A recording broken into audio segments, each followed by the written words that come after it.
Welcome to the Rangers Today Baseball Podcast. From the bus leagues to the big leagues, the Rangers Today Baseball Podcast has got you covered. Here's Jeff and John. Hey, everybody. Welcome to the Rangers Today Baseball Podcast. This is episode number 122.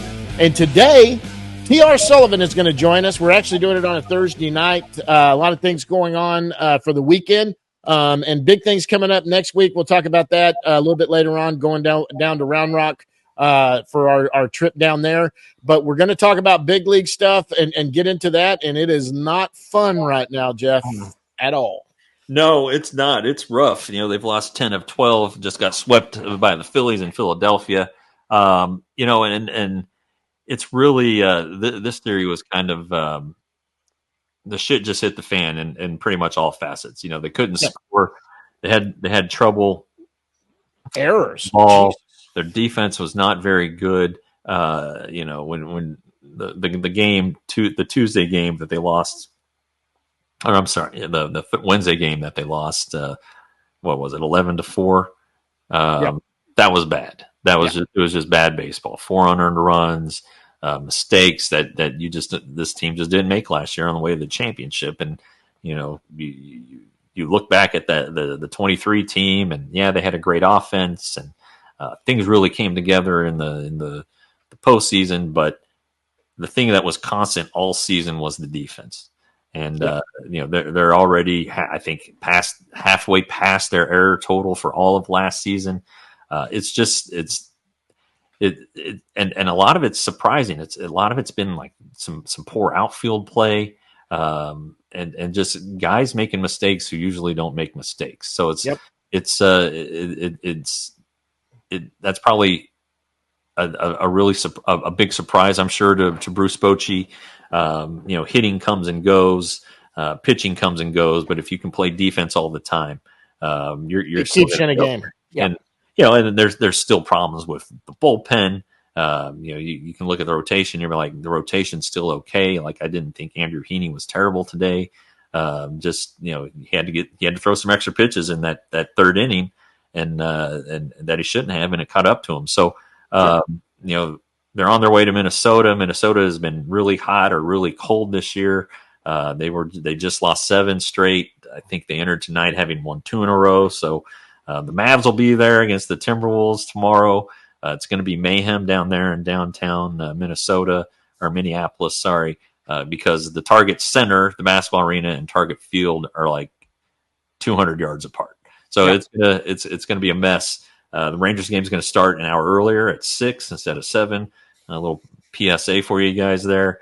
But, the Rangers have got to get going. And Bruce Bochy said it after today's game. It starts with the offense. It really does. If this team's scoring, it takes a lot of pressure off of guys to be perfect in the field. It takes a lot of pressure off the pitchers to try to be perfect. It helps get what these, the 2 high leverage arms in the games, David Robertson and Kirby Yates, who I wrote about in the Sunday Read, Rangers Today, $5.99 a month, $60 for the year. It's just kind of a head scratcher right now for a team that was so good. And really, 2 weeks ago, the Rangers were 5 games above 500. And now they're 4 below.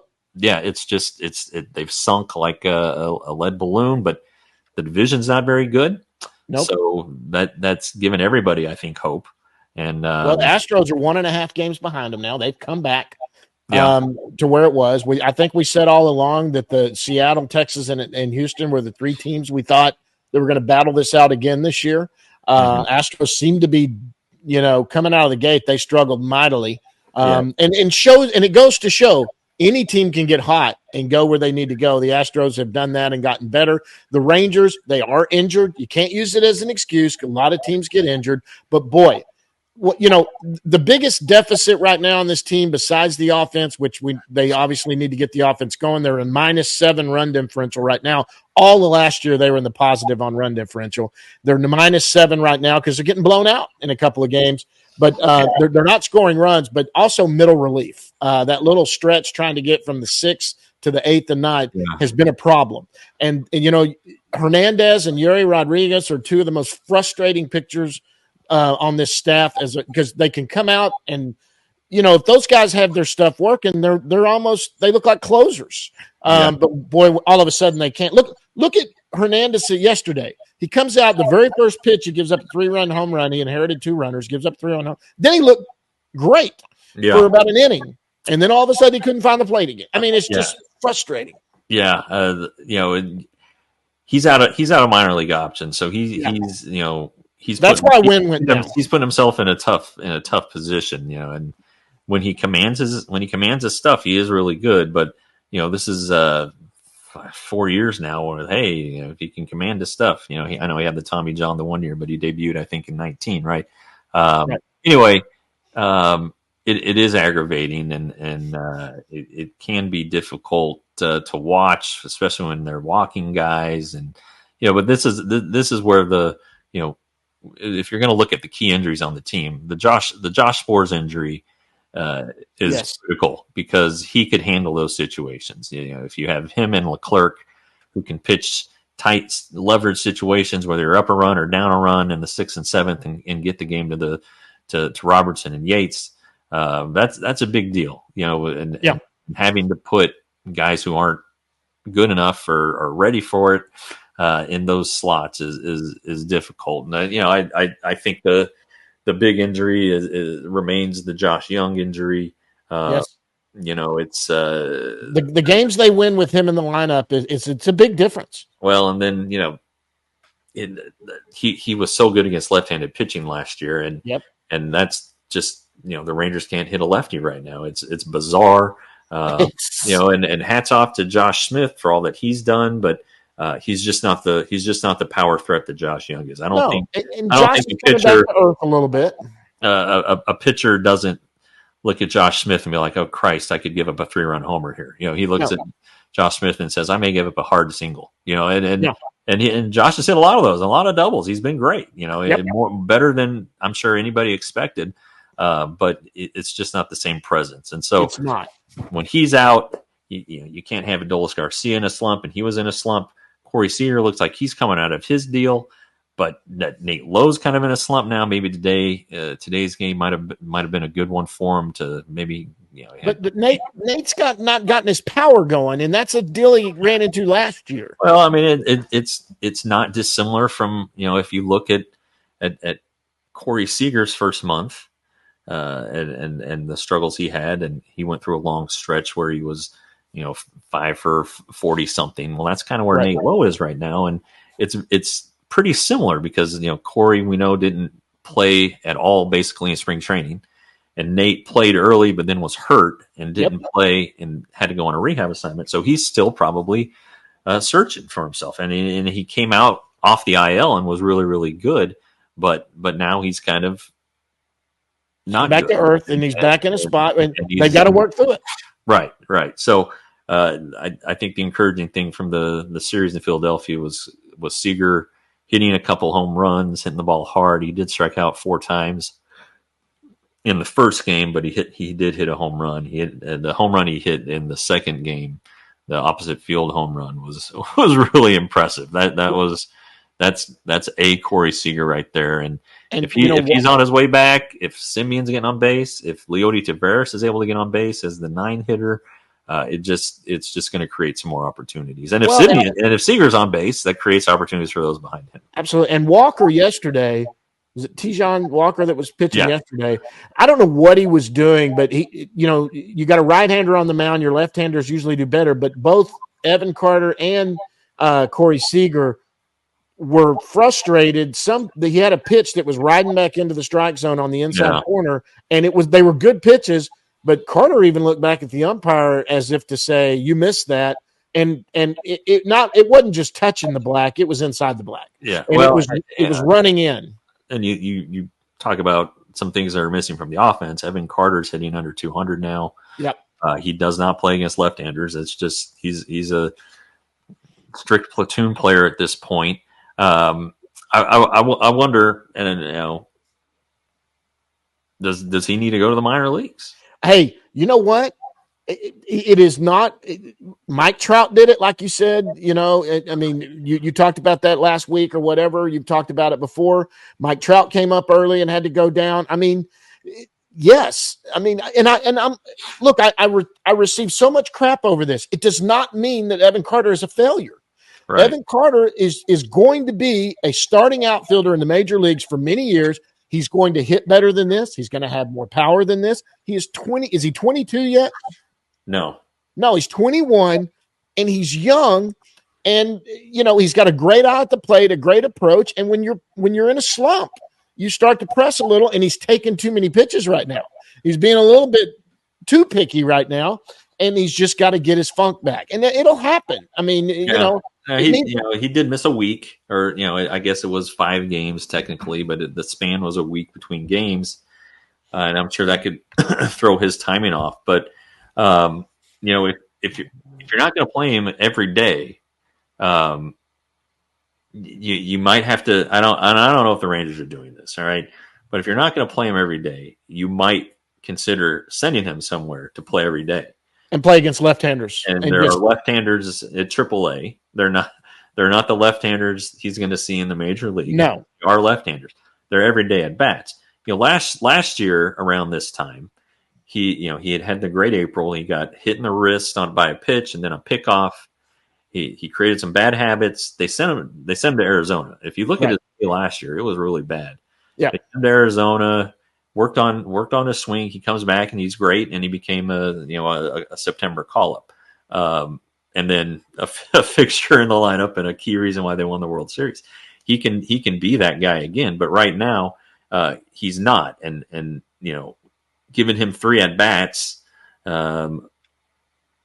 maybe until a team brings in a left-hander, and then sitting him against a left-handed starter until a right-handed starter reliever comes in. And even what was it? It was Tuesday night that scenario unfolded, and they pinch hit Travis Jankowski instead of Evan Carter because Jankowski has the experience as the pinch hitter. Sure, but got to hit this team.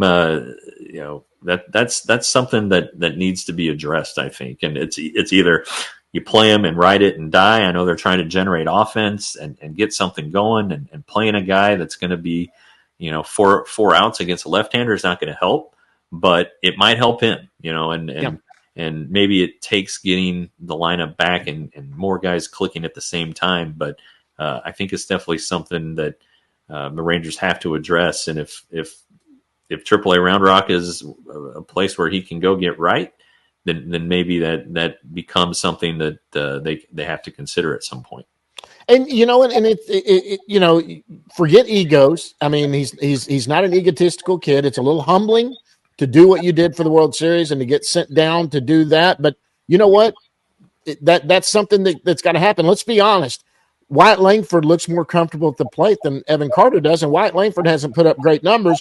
But, he's had some run of bad luck. He's hit the ball hard right at people. He's also had that outside corner where he's had a lot of balls that have been called strikes on that outside corner. He didn't look near as lost as Carter has looked at times, and he's probably going to be more of a superstar than Carter. But Carter is a potential all-star outfielder. He just is, and right now he's just young. And you saw him in the World Series, and you think this is the guy that's going to come right in and be Fernando Tatis Jr. or something like that, and he's not that yet. Well, let's not act like Wyatt Langford was hitting 340. He's hitting 220, 228 or 226. I mean, he hasn't hit a ball out of the ballpark. He has the home run. It was an inside the park home run. Incredible speed, incredible talent. You see it, but maybe this stretch. He's in Arizona. Maybe this stretch is gonna do him some good. He's down there getting live at bats, pressure free environment, an opportunity to correct mistakes with the swing as they happen. It might end up being a good thing. And he there's a chance he comes back next week from the injured list. The Rangers have that little 2-game homestand against the Diamondbacks, and then they go back on the road for 3 against the Marlins as the schedule takes a crazy turn. But this could do him some good. It might do Evan some good. I don't know. But I just think that, when you look at young players, it's like, man, what do we need to do? Sometimes they need to go get some pressure free at bats, clear their heads and get the opportunity to come back in a month or so. Let's say. I mean, it happened to. It happened to. It happened to Rugnet Odor. I think his second year. And he came back and was really, really good. It happens to a lot of guys, and maybe it happens here. I don't know. That's just kind of and the difference between Carter and Langford as Rugnet Odor, both Carter and Langford have great plate discipline. You know that they're only swinging at better pitches. Sometimes they chase, very rarely, but they chase. But also you can get in a funk, and sometimes it's timing or whatever, and you just need to go get right.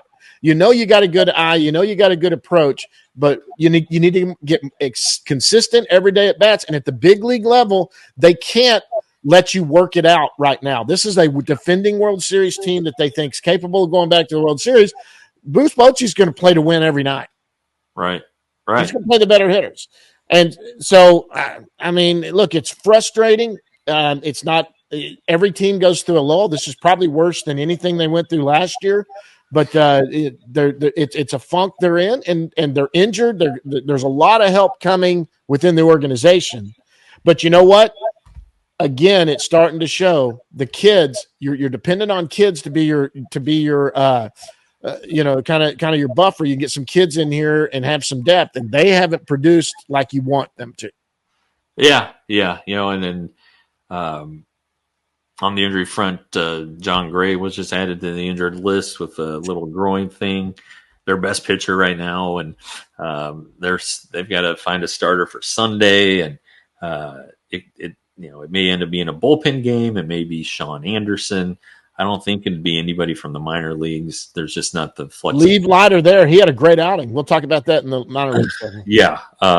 So there are problems. You get Dane Dunning back, but you lose John Gray, and I just think that I know it's hard to be patient.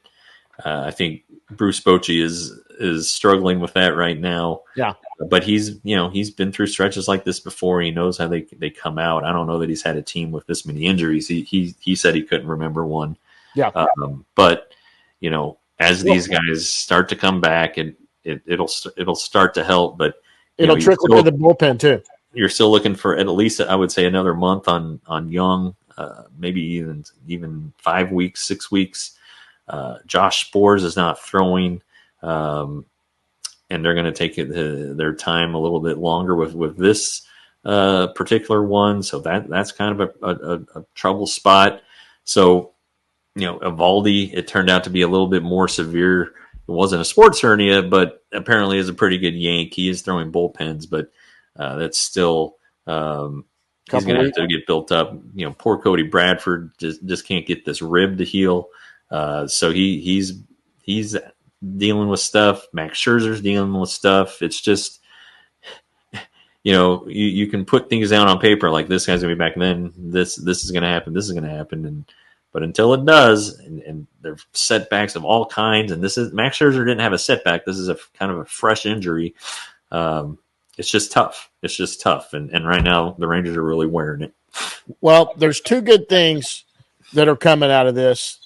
First and foremost, this is a team that went to the World Series, so this team expects to win. And if they need to make moves at the trade deadline to improve this team, and they see that some of these guys aren't going to be back in time or whatever, I have no doubt this team will go out and they will make a move to improve this team. That's one thing. The second thing is Rangers today is traveling, and we are going to go down to the minor leagues ourselves, and we're going down to Round Rock next weekend. For those of you listening, those in the Round Rock area, I know there are some that listen to us. We're going to be out there next Friday and Saturday doing shows down there. We're going to get amongst y'all and have a great time, and we expect to see – we're going to run some promos this week about it coming up. But we're going to be in Round Rock. And is that it? Is that the big league segment? Do we need to get to TR? That's it. Let's do TR. Yep. Hey, TR Sullivan's about to join us, guys. That's going to be a lot of fun. He's coming on right after this. The guest segment is brought to you by the Round Rock Express, the AAA affiliate of the Texas Rangers. Jeff, what's going on in Round Rock? I tell you what's going on in Round Rock next week, John. Rangers today. The 28th is a Tuesday. El Paso's coming to town. It's Taco Tuesday, the 29th. As always, $1 hot dogs. Thursday the 30th, it's Mental Health Awareness Night and Thirsty Thursday. And then on the 31st, Rangers Today will be part of the festivities before the game. Not on the field, but we're going to set up and do a live show. It's also a fireworks night. On the first Saturday, we're also going to be there for that. It is the Nolan Ryan Hall of Fame 25th anniversary replica ring giveaway. We will be there. Come by and say hi to us. If you need more information, go to milb.com/round-rock. Okay, guys, but joining us right now is one of my favorites all the time. He was one of my favorites when he was not retired. It's former Texas Ranger beat writer for MLB.com and the Fort Worth Star-Telegram. He covered the Rangers for 32 years. Now he's writing his memoirs for Rangers Today. And, man, he was up there the other night, and we had fun conversations. It's T.R. Sullivan. T.R., what's up, bud? Hi, gang. Nice to see you. Nice of you guys to drop by for just a second. Yeah, this technology, piece of cake. Yeah, I mean, you guys just got here. I mean, it's great. So you're a big TCU baseball fan all of a sudden. Yes, they're playing in the conference tournament over at Globe Life Field, and my grandnephew, Zach Hoyer, is a reliever for him, and he was all Big 12, and they have a very good team. They're trying to get to the tournament. I mean, that's it. Yeah, I think the win today might have pushed them into a regional. I think they're in pretty good shape. Well, I mean, that's beyond me. I mean, you know, I haven't covered college baseball in my life, and all of a sudden now I'm a big TCU fan. And bracketology to me used to be college basketball and the University of San Francisco. And the only thing I knew about bracketology was the University of San Francisco had no chance. But now I think TCU, they got a good baseball team. I mean, Kirk Salas has done a great job over there. I know he's followed a legend over there. But, you know what happened last year. They went to the College World Series, so it's a lot of fun to watch. They got a good team. They're playing hard, and we'll see what happens tomorrow when I go out there at like 6 in the morning, and they play like from no, I think the first game's like at 9 a.m. So 9 a.m. Yeah. I don't know. It's more fun when you got family playing. So that's even more fun. You know what? It's more fun. I have to tell you this guys, and I love my great nephew. But it's just fun to watch a game without having to worry about notes and deadlines and who you're going to have to cover and what Jeff Wilson is writing and whatever Grant is writing, and it's great when covering baseball game. I don't have Jeff Wilson on my left and Evan Grant on my right. I really enjoy that. It's a lot of fun, So I mean, it's just a lot of fun to watch. A lot of fun to watch baseball without having to worry about a deadline. Yeah, it is. It is good. You've been hitting your deadlines though for Rangers Today. You've been diligent here about the project you talked about initially in the off season, the Boys of Arlington, based on the Boys of Summer, the great book. Where did I mean that obviously was your genesis, but where did you what motivated you to do this for us? There's a lot of baseball players who played for the Rangers that I feel, Jeff, that I want to write about. I mean, I just want to write about these guys and what my feelings about these players are. I mean, and Jeff, you know about this, and John, you know about it a little bit, but I mean, forgive me for saying, but Jeff knows about this. We live with these guys. Yeah. We have strong feelings about these guys. I just kind of want to, I'm retired. I don't have a lot to do. I got a little job at night, but that's insignificant. But I just want to write about these guys and just.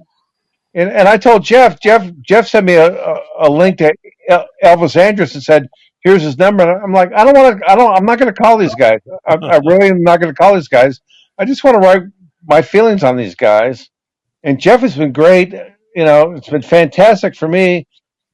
I hate this word, but a catharsis. Just to write about these guys and what I feel about them and what I remember about them. And I don't know how long this is going to last, but I'm going to keep doing it until I run out of. But the problem is Jeff knows, is I start writing about these guys, late at night, and I just keep going, and I I don't edit anything.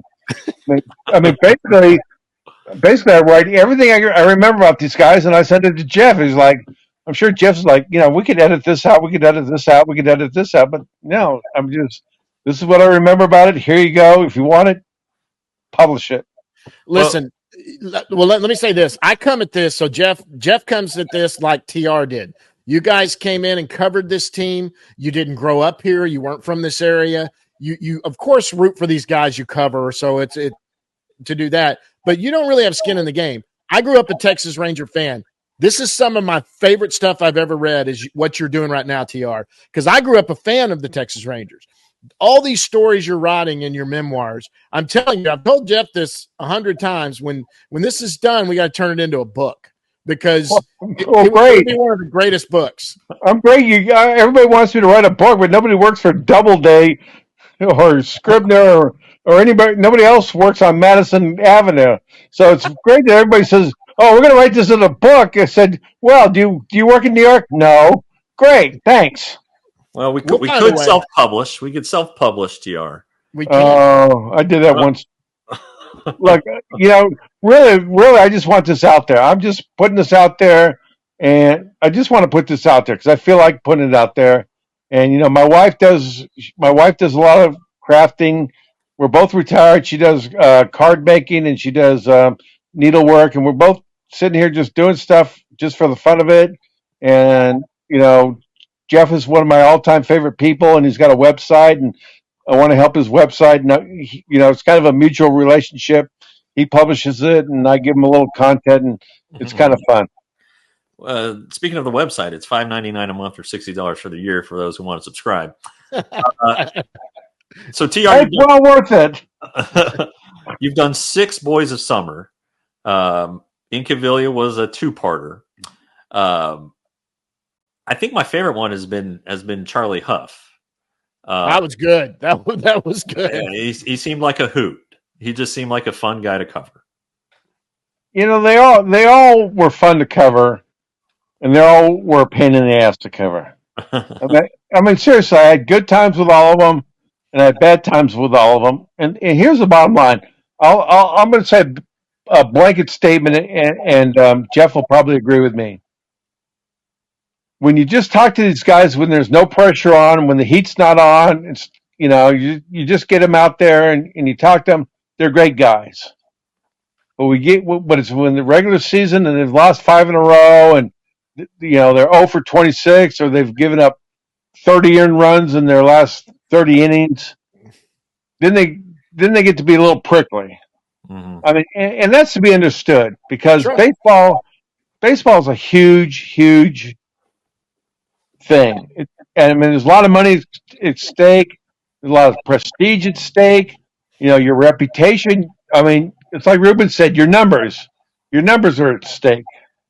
So I know what these guys are kind of doing. And the one thing I learned was, and Jeff knows this, in spring training, everybody's a great guy. You go to spring training, they're all great.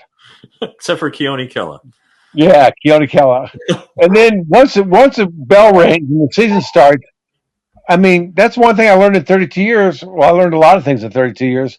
But when the bell rings and the season starts, they all change. They're not so relaxed and having fun, and it's not like you can goof around and joke with them. The game, the regular season's on and everything's on the line, and they just change. It's just a different thing. Spring training is totally different from the regular season. It's where you get to really know them. I mean, they are more open. I mean, look, I've only done this 5 years. They don't see me. I don't cover them the way as in depth as you guys do. But yeah, when I went to spring training for the first time and then going the last 5 years with Jeff or 3 years with Jeff or whatever, this is where you really get to meet the guys. They're a little more open. They're fighting for their jobs. Don't get me wrong. Some of them aren't, but they are more fun to talk to. But yeah, it's a different atmosphere once the season kicks. Well, and then during the season, they get tired because they're playing every day. They're sore. We get 45 minutes now.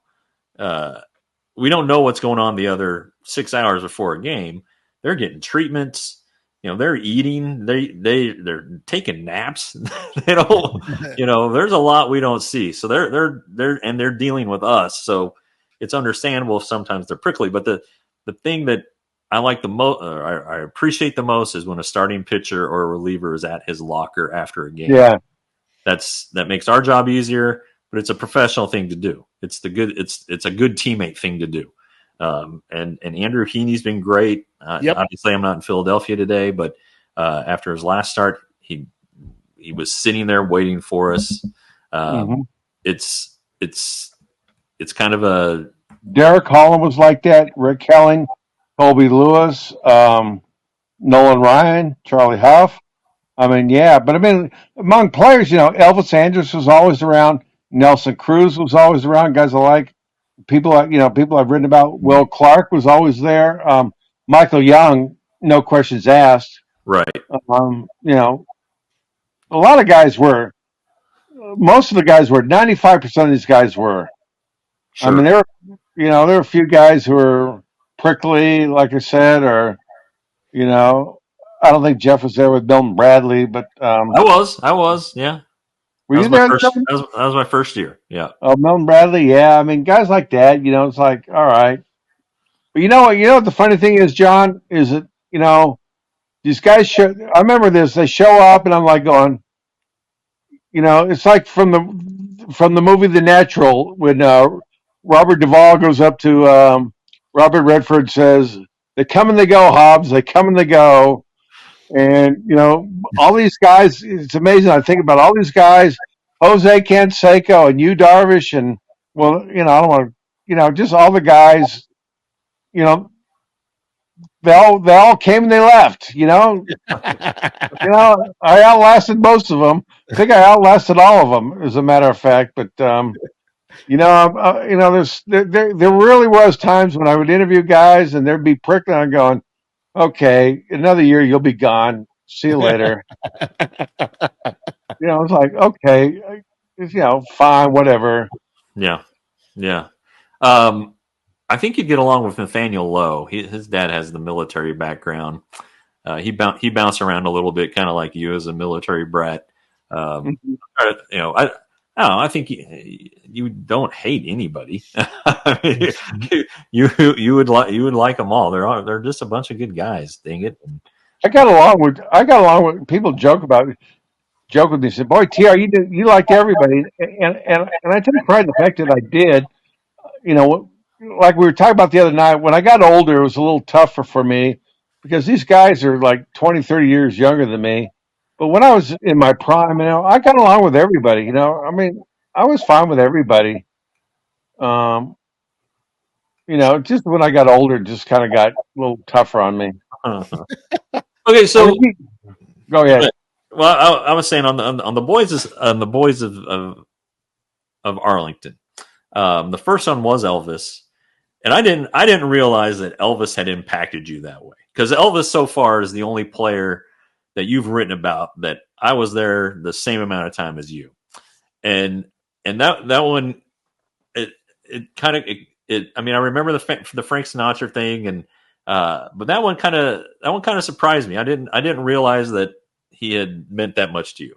Yes, Elvis means a lot to me. Here's the thing about Elvis, Jeff, is that, let me say this.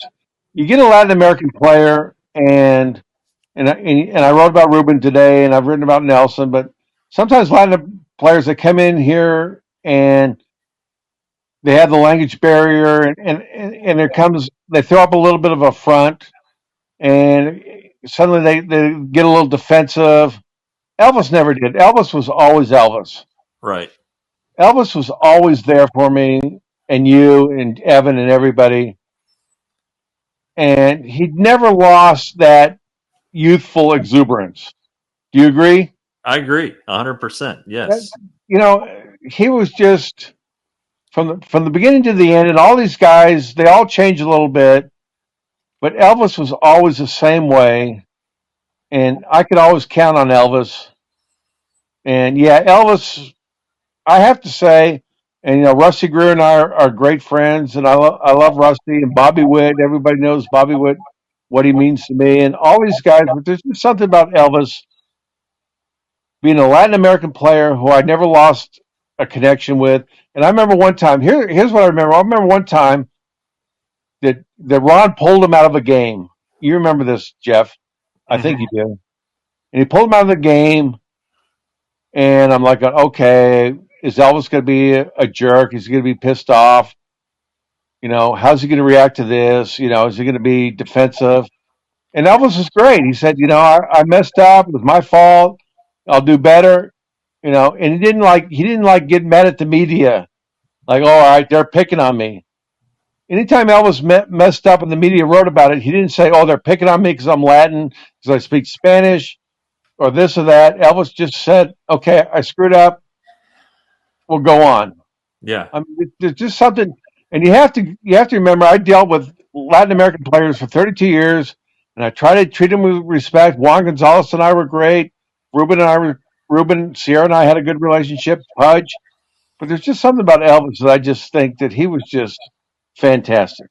He was. And then 2008, that was the year after the trade, or the spring after the trade, and he was in big league camp, and we had my wife was there, and we had gone to, of all places, the Olive Garden, and we were getting some food, and Elvis walked in, and he was getting a to-go order, and he was all by himself, and my wife said, "Oh, I feel so sorry for him," and I was like, You don't need to feel sorry for Elvis. Elvis is going to be just fine. I'm sure he's got plenty of friends lined up to go and hang out with tonight. And that's just the way he was. I mean, everybody liked him. And I mean, we're talking about him in the past tense. Yeah, I know he's not in the game right now, but shoot, he's 35, I think, 36. Yeah. And it's and he meant so much to those teams early on with his speed. Oh yeah. Yeah, with Elvis was a very good shortstop. And the problem with Elvis was back then, they had a lot of young shortstops back then. And they're all going to be the next Derek Jeter. All of them were going to be the next Derek Jeter. Oh, yeah.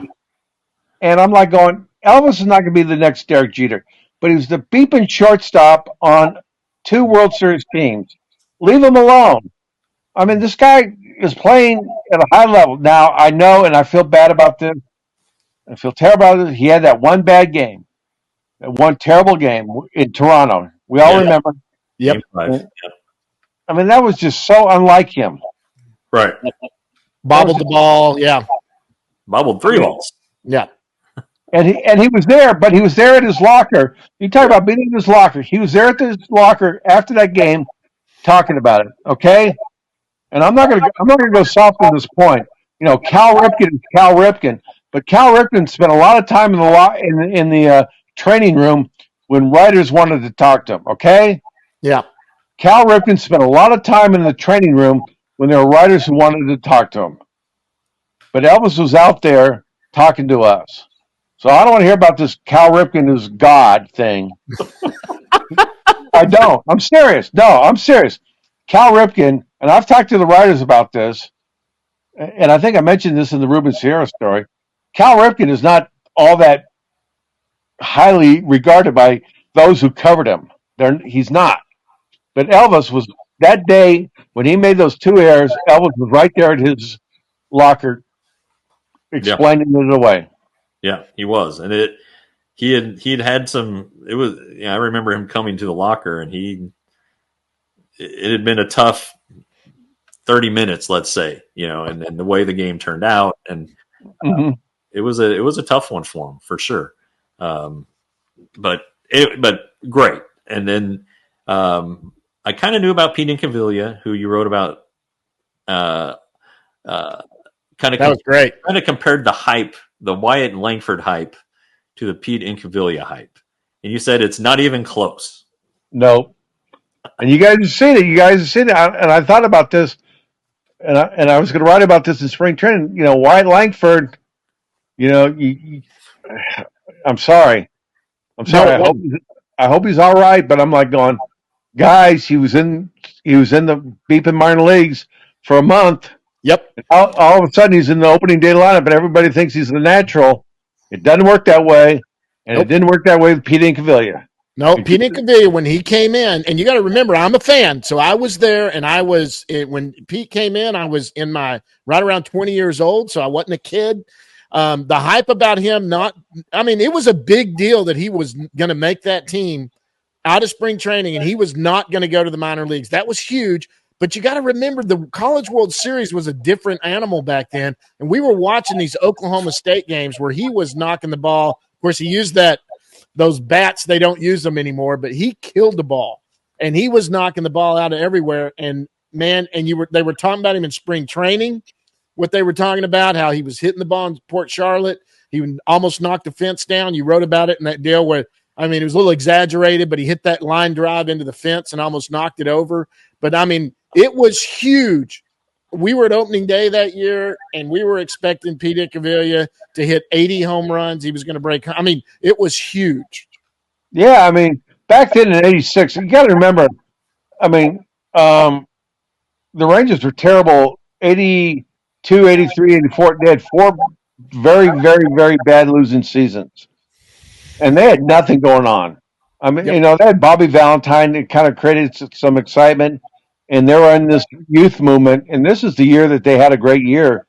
They won 87 games after 4 really horrible seasons. Yep. But on opening day, nobody knew about that.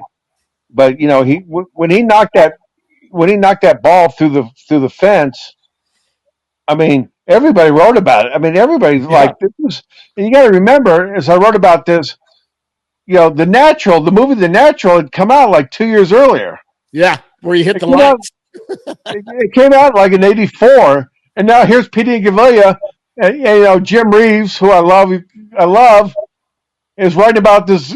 They're all going overboard. He knocked the ball through the fence. They're big headlines. So the Rangers were like, "Oh yeah, they're John Blake. He's playing this up big time." And they had a great season, and Pete had a good year. Unfortunately, that was his best year. Yeah. But yeah, that was pretty funny. It was interesting because I looked up when I was editing it. I looked up the Rookie of the Year vote that year. Yeah, Incaviglia did not receive a vote, but Ruben Sierra got 1 third place vote. Yeah, who won it that year? I can't even remember. Was it Canseco? Probably, yeah. That was right about the time that Oakland was getting real good. But Incaviglia had superior numbers to Sierra. Sierra didn't play the whole year, but still, Incaviglia had really pretty good numbers. And he was a good player. You got to remember, back Arlington Stadium was not a place where you want to be a hitter. Arlington Stadium was a pitcher's ballpark. Yeah. If Incaviglia had played in the ballpark in Arlington, he would have done much better. He'd done much better, but there's just so much pressure.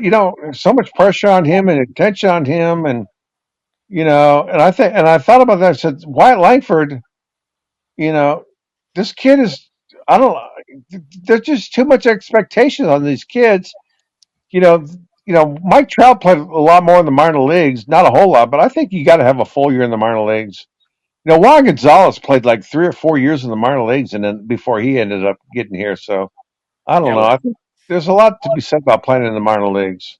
Well, Mike Trout got called up and got sent down in 2011. He came up and didn't do real well, and he got sent back down. So Wyatt, I think, is in Arizona right now. I know he's in Arizona right now doing a rehab assignment there.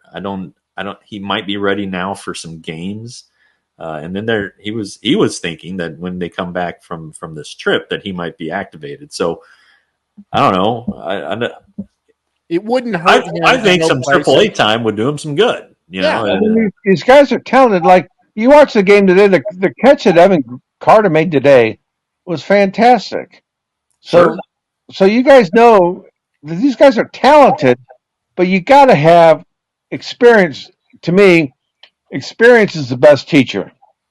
I don't care if you're a baseball player or you're a ball writer. It took me 4 or 5 years before I became a a very good ball writer. And I watch Jeff. I watch a lot of these young guys, and it takes them a while to learn the ropes. It does. I mean, No doubt about it. you know, and you just need that time. And I'm a real believer in minor league time. I've just seen too many guys come here. John Daniels and I went around this. I mean, Jeff remembers the time when John Daniels told me to go screw myself when I said, "Oh," John Daniels said, "We're not going to rush this guy," and I said, "Well, that'll be a change." And John just said, "Oh, go screw yourself." We didn't say screw, but then he brought up Chichi. What Rodriguez. Yeah, Chichi not Rodriguez. Gonzalez. he brought him up Gonzalez, too the fast, pitcher. and like Chichi Gonzalez, this guy was the number one pick. This guy's your number one pick. Okay, you invested a couple $1 million, and Chichi Gonzalez all he had was a sinking fastball. So he came up here for a couple of games, and that sinking fastball blew everybody away. But you know what? They got advanced scouts, they got a video, and they got smart hitters. So you need a breaking ball, you need a changeup, and once you get that, then you can be a big league pitcher. Kevin Brown, we talked about this the other day. Kevin Brown was the best pitcher the Rangers ever developed. All he had was a sinker. And he had to go back to the minor leagues. He developed a slider, and he developed a changeup, and he became a really good pitcher. You can't come up here with one pitch. Nope. So anyway, my point, all of this getting off track, is with Wyatt Langford. You got to develop a complete game. With a hitter, he can hit a fastball. Great. Can he hit a breaking ball? No. Well, that's all he's going to face. Yep. Right. Well, you'd have thought that I would have said Evan Carter was a bust, because I said coming into this year, I expected a natural regression, because exactly what you said a while ago, TR, he's going to have a full year of advanced scouts, video. Teams are going to come in. He only came up for the stretch run at the end and the playoffs. They hadn't really seen him. And now they're going to have a book on him. And he's going to face it, and he's got to work his way through it. And regressing some does not mean he's a bust. It means you go through a year. And the other thing is, what the hell is this Baker Brothers crap? All right, he's on TV doing commercials for Baker Brothers. I'm sorry, but Evan Carter does not need to be doing Baker Brothers commercials. That's just bull crap. You don't have young players doing commercials. I mean, he's on after Channel 8 right before Jimmy Kimmel, and we're getting ready to watch Jimmy Kimmel. I have to watch Evan Carter talking about Baker Brothers. No. End of discussion. Maybe we need to call Baker's Brothers, see if they'll sponsor our show. Yeah, no Baker kidding. Brothers, we use Baker Brothers, but Evan Carter does not need to be doing Baker Brothers commercials. That's Hey, before we get him out of here, Jeff, before we get him out of here. So this is one of the things I want to start doing. Every time we had TR on, and he's going to start coming on with us more, guys, because it's too much fun. We're going to go into one of your stories, and we're going to bring up something that I didn't know, and I'm going to go back to your very first one. And I want to talk about this. I am a guy that grew up 74, first year I ever went to a Ranger game. I was 6 years old. Went and been coming ever since. I've been to opening days all my life. I've done it all. The story I've always heard is Bob Short, Washington Senators, grabbed the team. Vandergriff got him, brought him down. That was it. I did not realize before Bob Short brought the Senators here, there were almost two other teams that came to Texas, and that story was captivating to me. Nolan Ryan could have played for the Rangers as a 20-year-old or 22-year-old or whatever, and you also had the Oakland A's. Tell us the story about that. I need to write a book about this because, okay. There was a senator or something, right? What? Wasn't there a senator or a congressman that was blocking things for the Astros or something? Yeah. So basically, one of my things that I love is the history of where teams ended up today. Because there's what do we got, Jeff? 30 teams now? Yes. Every team is a huge backstory on how they ended up being there. It's fascinating to me. All right, so in 1969, Major League Baseball was going to expand, and the National League wanted to expand into Arlington, and instead of San Diego. But back then, you had a separate National League and American League. They're totally different entities. The National League had their own agenda, and the American League had their own agenda. They're two separate leagues. They're not combined like they were today. So the National League wanted to expand into Arlington, and Roy Hoffines, who's the Astros owner, said no, they can't go into Arlington. We want Texas. Texas is our field. Nobody else can be in Texas but us, which is a stupid thing because we're 5 hours away. So anyway, the Padres ended up in San Diego instead of Texas. So that's how the Rangers had to wait 3 more years before the Senators came here. Well, who was so that the A's were in negotiations to move here too. This is when they were they moving to Oakland from Kansas City, or when was that? And they almost. All right, so the A's were in Kansas City, and Charlie Finley was the owner. This is back in '67, and he had to get out of Kansas City. He had pissed off Kansas City, and Kansas City pissed off him. So he was leaving Kansas City in '67, and his spots were Dallas, Fort Worth, Seattle, and Oakland. Well, Oakland was the only place that had a major league facility, the Coliseum. Coliseum opened in '66, and they had the Raiders there, and they had roller derby. They had the Bay City Bombers, Charlie O'Connell, the Babe Ruth of roller derby. So Charlie Finley had his choice between Seattle, Dallas, and Oakland, and he decided to go to Oakland.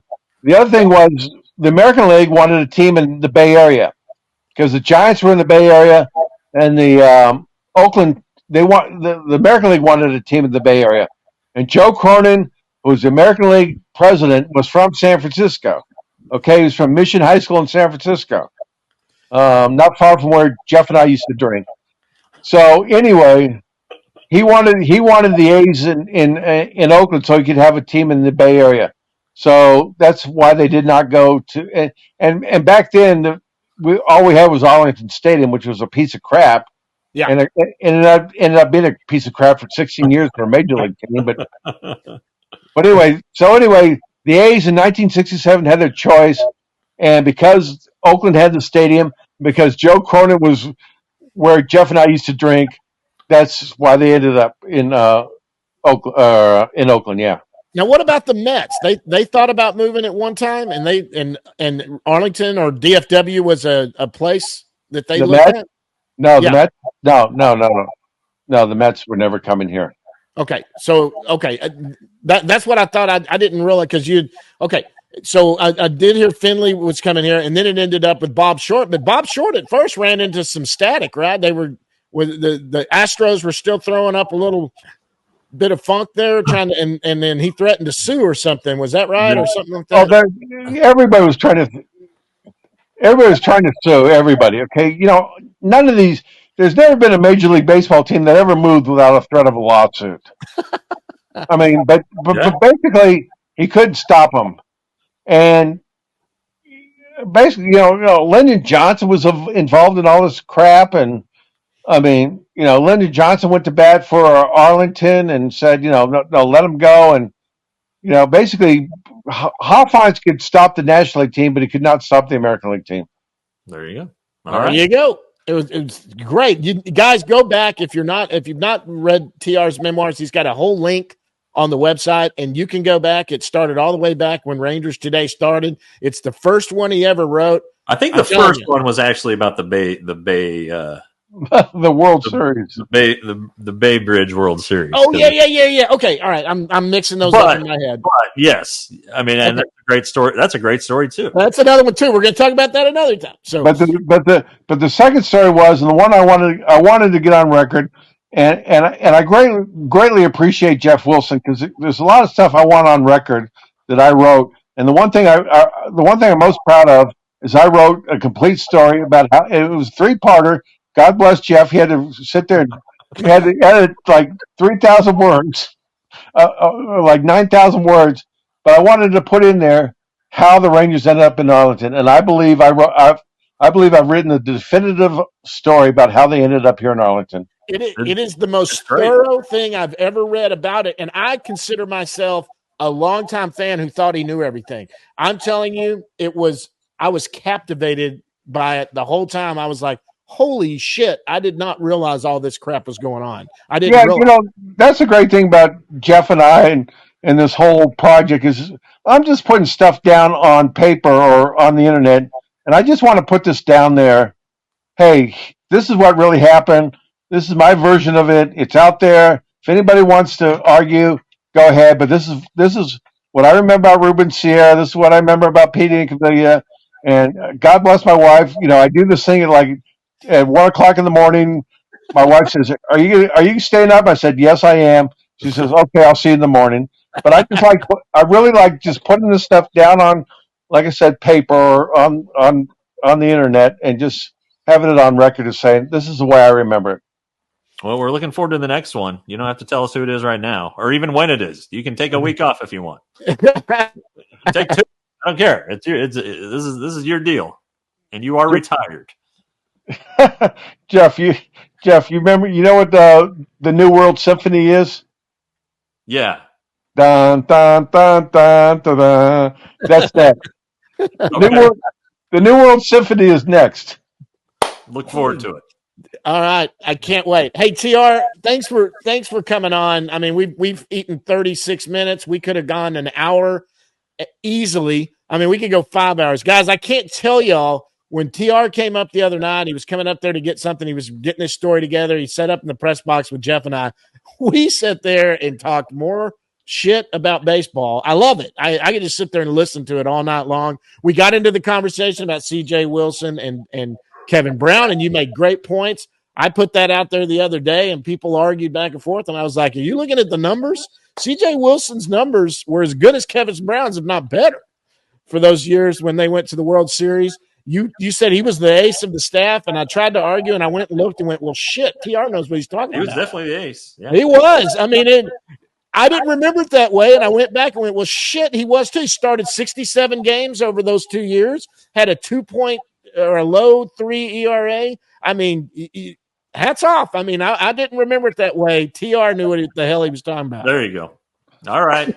All right, guys. Sorry we got off to a rough start, but I'm not very tech savvy, but I enjoyed it. You guys know where to reach me. You All got right, it. TR. You're coming back on. We're going to do some live shows this year. You definitely got to come out for a beer and do that like you did. You came to the live show last time, but this time you're going to be part of the deal. We're going to get out there. He can sit around and we can get 4 or 5 guys and talk all kinds of – it'll just be fun. Okay. All right, that's TR Sullivan. We're going to go down in the bus league, guys, right after this. Down in the Bus Leagues is brought to you by the Frisco Rough Riders, AA affiliate for the Texas Rangers. Jeff, what's going on down in Frisco? Well, they're home right now. They're playing the doubleheader Thursday night tonight. This weekend, though, is the 2004 weekend. Throwback themes all weekend long, including appearance from Bowling for Soup on Friday, Efren Ramirez from Napoleon Dynamite. He was Pedro. That's on Saturday. And then there's a look back at the 2004 Texas League Championship. I believe Derek Holland might be there. Fireworks on Friday, fireworks on Sunday, and also I believe Troy Aikman is going to be out there serving his beer one of these nights. So head on out to Riders Field up there in Frisco. Go to milb.com/Frisco for more information. Big thanks to TR Sullivan for coming on. That's a lot of fun, man, when he comes on to talk. But it is time now to go down in the Bus Leagues. Again, if you go back last week, we're starting a new minor league show. We're going to try to have another one of those in a couple of weeks. But here, we're going to go down and talk from every level all the way down to the Arizona Complex League. Let's start with AAA Round Rock. That's where we're going to be in next weekend. Not this weekend. It's Thursday night. But next weekend, we'll be down in Round Rock. They are AAA affiliate. They're 26-23 and 3.5 games out. They're 6-4 in their last 10, and they've won their last game. Jack Leiter needs to stay where he's at. He did great, and he really does. He needs to stay there all year. Hopefully they're not pressed into having to bring him back, but he needs to make about another 10, 12 more starts at least down there.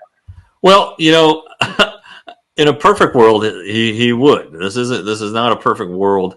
I'm not sure if if the Rangers need a starter, and it looks like they're going to here. Jack wouldn't be ready to pitch this week, but or on Sunday, because he just pitched Wednesday and it was really, really good against Sugarland. But he's not off the radar. I really think that a good thing for Jack Leiter would be to just be called up, put in the bullpen, and pitch lower leverage situations. Work with Mike Maddox. Work with Brett Hayes, the bullpen coach. Have all kinds of data and information at the tip of his finger. Find what works for him, and start to feel comfortable in the major leagues. I think that's something that's kind of overlooked here, is that he's in AAA and then bang, he's starting. He drops into town, starts the next day, he's gone. Yep. That's a tough road to hoe. All right. Yeah, they pull the spot and immediately send him right back down. It's tough to do that.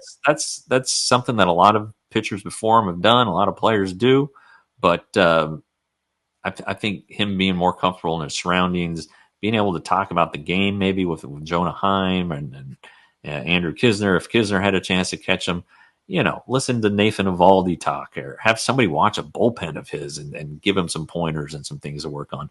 I just think that would serve him well. I'm not saying that's what's going to happen, but it does look like he has a pretty firm grasp on this AAA thing. So, how do you move forward? You keep doing it. He does need to work on making his off-speed pitches a little better and more effective when he has two strikes. But it's hard to argue with the results so far at AAA. Right. And he's not a bust. I don't care what he did in the big leagues in 3 starts where he got jerked up and down. He's not a bust. Anybody who says that just is not thinking clearly. I mean, use your damn head. He's had 3 games. All right, they haven't been very good. But to say he's a bust, I don't think so. This is his 3rd season, early in his 3rd season.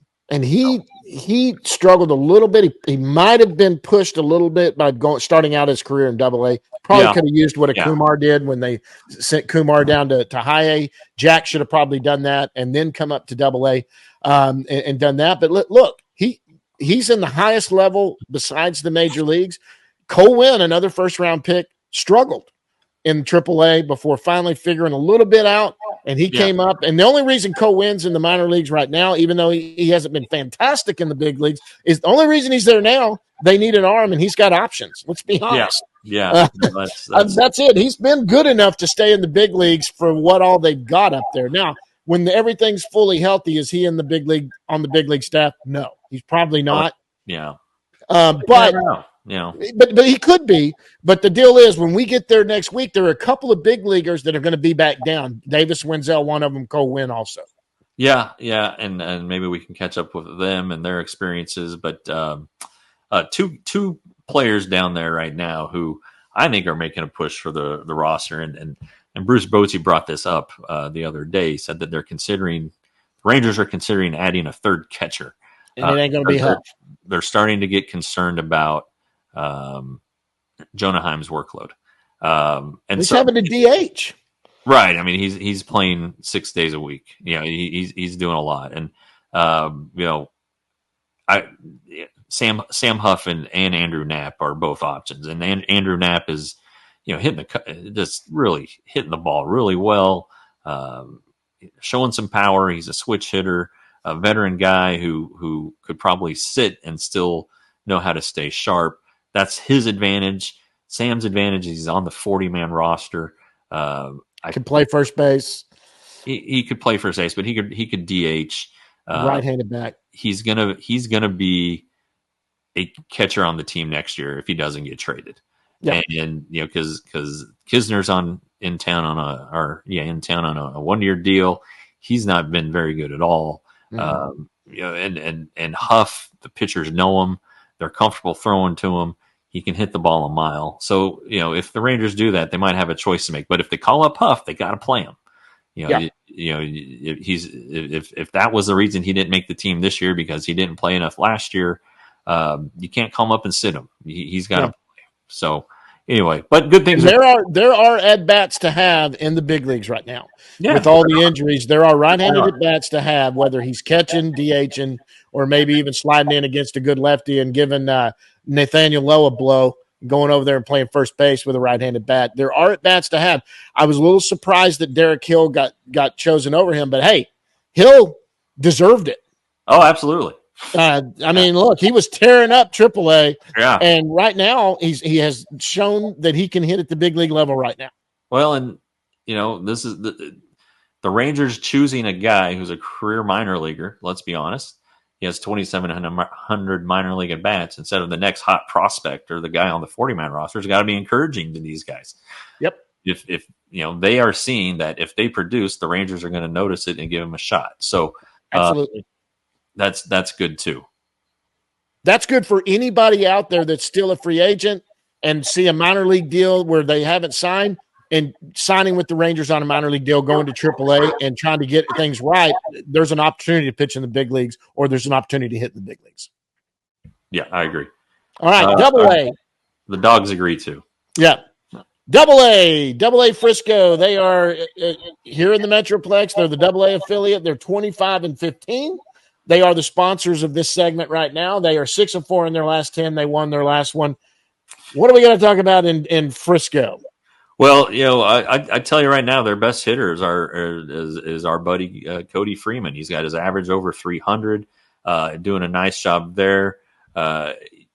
Yes, Josh Hatcher continues to hit well above 300. He was the Rangers minor league player of the year or month for April. Emiliano Teodo and Dane Acker are still pitching well. Acker struck out a career high 9 the other day in his last start.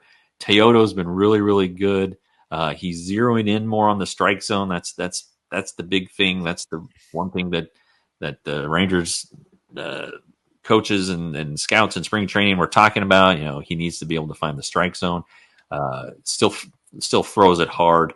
I really think that if he continues to trend the right way, if he's in the strike zone, he becomes an option for the big league team. Not to start, though. On our minor league show last week, Carlos Cordoza, the manager, said, "Hey, this guy's checking a lot of boxes to be a starter." And I don't think he would start in the major leagues this year, depending on how desperate they get. But I think that he could be a guy they call up to blow hitters away, especially if he's in the strike zone, and especially if he's commanding his off-speed pitch, his slider. That's all he would need as a reliever is the fastball and the slider. If he can do that, he has the potential to get up to the major leagues. He and Acker are both eligible for the Rule 5 draft. Acker was last year and was not protected. Teodo will be for the first time this offseason, and I'm sure that the Rangers will want to protect him. Yep. And one way to do that is to just call him up in the season and get him on the 40-man that way. Get him on the 40-man now. I tell you what, and from what we understand, one of the funniest guys on the team, too. Personality is fantastic. Yeah. We've heard that from a couple of guys that he's one of the funny ones and does that, and that's never a bad thing to have a great personality and be liked by your teammates. Absolutely. I mean, when you throw 100 miles an hour on top of that's a recipe for some good things. All right, let's go down to low A or high A. I'm sorry. It's the Hickory Crawdads. They're the high A affiliate. Hickory is not doing well. They're 15-26. They're 3-7 in their last 10. They did win yesterday. Yeah. But look, they're a little pitching heavy. They got a couple of nice arms in Hickory. Yes. The only bat they've really got there that we all know and love is Cam Cauley, who was on the IL for a while. He's back now. He's struggling. Walcott hit a home run recently. Yeah, he hit another one. That's 3 now, I think. Jason Morobel is really turned it on. He had a really nice homestand for them last week. He's up to 5 home runs. I think he had a 5-for-5 2-homer game last week. He's a little older. He missed last year with a shoulder injury. He's actually, it's not even close. He's their best hitter average wise, slugging, OPS. So good for him. Alejandro Osuna, who I think is might be with Double-A or is bouncing around. Yeah, he's in Hickory. Maybe he was hurt, whatever. He's doing. He has good numbers. But of late, you're looking at a guy who's hot. It's definitely Yason, and it's good for him because did they move Porter out of Hickory? Did he go back to Arizona? Yeah, Porter is in Arizona. It was in a notebook in Friday on the Farm a few weeks ago at rangerstoday.com. $5.99 a month, $60 for the year. They had given him. Ross Fenstermaker explained to me they gave him some mechanical changes in spring training, and it turns out he just needed a little more time on them. He working with a full season affiliate on that schedule was not conducive to him ironing out what needed to be ironed out. So apparently, according to Ross, they sent him to Arizona. It's not quite a Jack Leiter situation, because they had given him something to work on and wanted to see it continue. Apparently, he's been very receptive to it. His velocity is ticked back up, and it shouldn't be long before he's back with Hickory. But if you look at his numbers, they weren't very good for those 3 starts. And but apparently, he's doing really well down there in extended spring training. Well, let's go down to one of the hottest teams in minor league. Oh, we didn't forget. We didn't mention Ryan Lobus in Hickory, right-hander who started it down east. He had a 12 strikeout game the other day, including 9 in a row. At one point, he's having a great year. This is he was not drafted last year. He went to Mercer, which is where Wyatt Langford's wife plays softball, and anyway, you look at his college numbers there, they were not at all good last year. Right now, he has a 2.30 ERA and 2 stops because he opened in down east. Hickory, he had this great start last time out. He had 12 strikeouts. He had 7 strikeouts to start. Before that, he has 44 strikeouts this season in 27 1/3 innings. He has a really, really good slider. And basically the difference is that, and the Rangers saw something in him. Obviously, they signed him as an undrafted free agent, and they've made some tweaks with not necessarily maybe some mechanical things, but it's more approach and when to use his pitches, and it's really paid dividends for him. And he's kind of a guy you might want to watch, and we'll see what happens. But he just had a monster game, over the weekend. On one of these minor league shows that we're going to do, we need to have on a scout or two during the year, because it's amazing. Remember Schneider that they had a few years back that was a shortstop that came up and pitched. They see, like you see someone like Lobus where his numbers weren't that great at Mercer, but they see something, they get him, they sign him. Maybe it was Velo they saw, and they're figuring something out. These scouts can see something and go, wow, if somebody can get a hold of him, change this or that, you might really find something. Yeah. It's an art. It's an art form. Some of these scouts, man, can see things that you and I have I watched a lot of baseball in my life, and I would love to be able to do that, but these guys see it. Let's go down to down east. Okay. And they're hot. Hey, this is a hot team. They've struggled all year. They are above 500. They're 22-19. They're 8-2 in their last 10. Only 4.5 games back now. They're moved up to third place, and they've won their last 2 games. The kiddos are starting to pick it up. Yeah, Shedry Vargas, one of the kind of flavors of the month before the season on the prospect watch. He's starting to pick it up a little bit. Glader Figueiredo has 9 home runs now. Still hadn't been promoted. The catcher has cooled off a little bit, but he's been so good that on the days he's not catching, when it's Julian Brock in there catching, they're still getting Lopez at bats. So that's always good to see. They've had some good pitching again, as we've explained in the past. You might see a guy who has 6 games, but only 3 of them starts, but he has a bunch of innings. These are kind of some piggyback situations that are happening down here. And another guy who is a lot like Ryan Lobos is Alejandro Rosario. Though the Rangers did draft him, they used a pretty high draft pick on him, and his numbers at Miami last year were brutal. But he throws in the upper 90s. They've made a couple tweaks to his arsenal and just kind of given him a different approach. And he's on fire. He's got a 2.21 ERA. He struck out 29 guys in 20 innings and walked only 5. And walks were a huge problem for him in college, but they've really zeroed in on that. Colton Curtis remains, one of their better starters.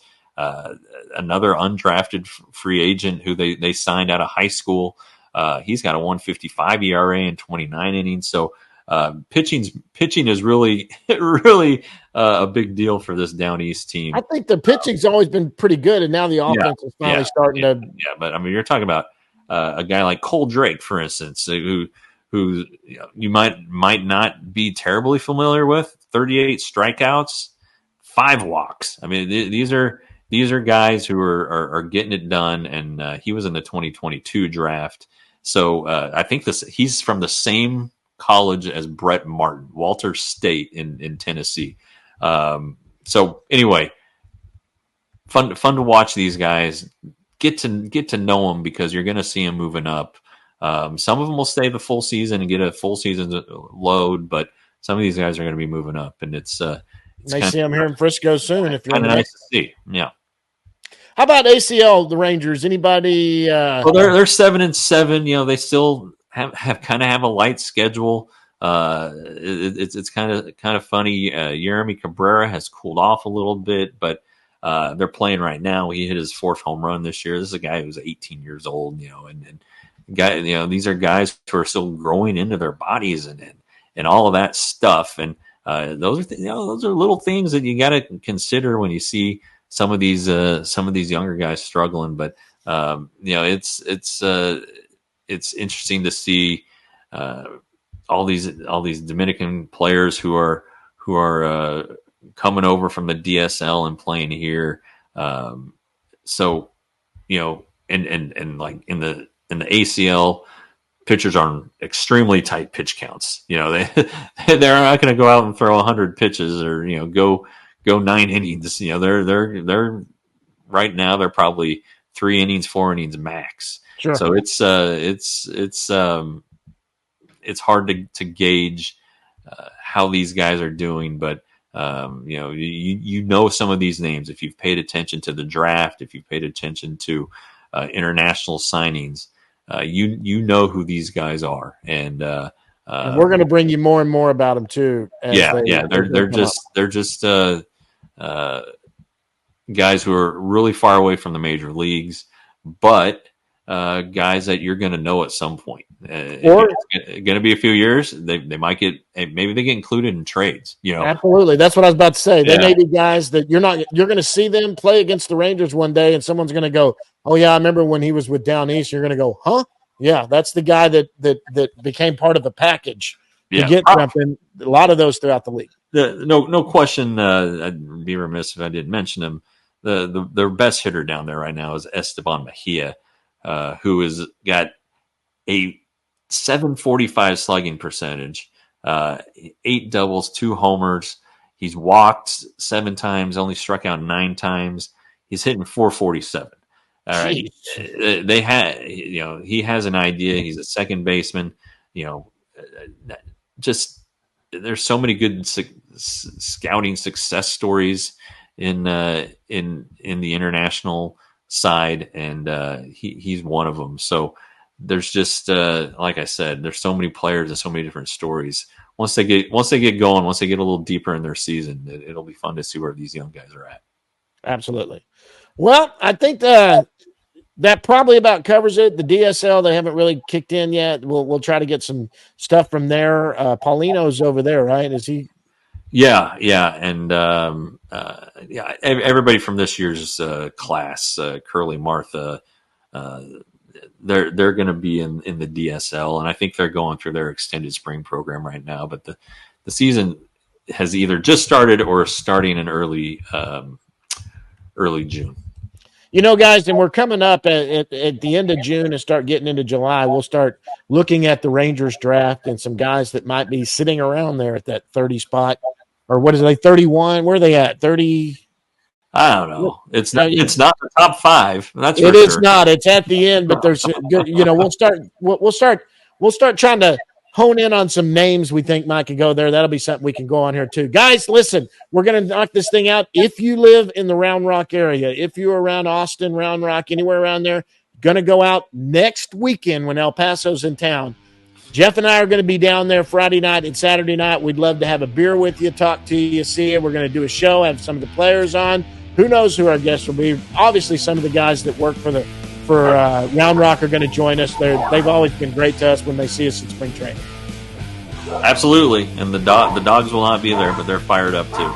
That's it. Guys, we're going to wind this one down. Big thanks to T.R. Sullivan. For Jeff Wilson, I'm John Moore. Until next time and next week, guys, we will see you at the yard.